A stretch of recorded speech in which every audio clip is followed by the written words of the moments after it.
ఎవరో ఒక సేవకుడు పూలు గూర్చి ఏదో మాట్లాడానని దేశమంతా అట్టడుగుపోతూ రాష్ట్రాల్లోని ప్రజలు ఎంత హైరాణ హంగామా చేస్తున్నారే, అలాంటిది ఒక శక పురుషునికి జన్మనిచ్చిన పవిత్రురాలైన మరియమ్మను గూర్చి ఎన్నో కారు కోతలు ఈ ప్రపంచం మాట్లాడుతున్నప్పుడు ఈ స్త్రీ జాతి అంతా ఏమైపోయింది అప్పుడు? అలా మాట్లాడిన స్త్రీ, ఇలా మాట్లాడిన స్త్రీ, అలా ఇచ్చి పడేసిన స్త్రీ అని గొప్పగా కామెంట్లు పెడుతున్నారే, గొప్పగా తమ్నేల్స్ పెడుతున్నారే. మరి ఒక దైవాంశ సంభూతుడు, దైవ స్వరూపి, దేవుని కుమారుడైన యేసు ప్రభువు వారు, యేసు క్రీస్తు వారు భూమి మీదకి ఒక పవిత్రురాలైన కన్యక ద్వారా భూమి మీదకి వస్తే ఆమె గురించి ఎన్ని తప్పుడు మాటలు ఈ సమాజం మాట్లాడుతుందో తెలిసి ఎప్పటికీ పంతేరస్ అనే రోమా సైనికుడితో అక్రమ సంబంధం పెట్టుకుందట. పేరు కూడా తెలుసురా మీకు?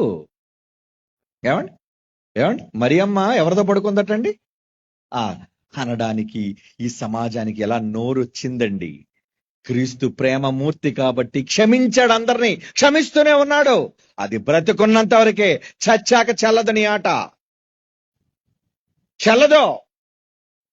దేవుని పిల్లలారా, మరి ఆమెను గూర్చి ఆమె అలాంటిది ఇలాంటిది, ఆమె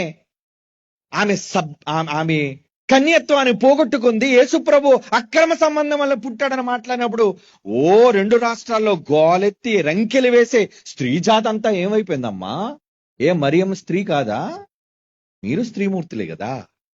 ఒక స్త్రీని గూర్చి పూలు కోసం ఒక మాట అన్నందుకే సరే, ఎవరైనా ఈ దేశంలో స్త్రీని గౌరవించాలి,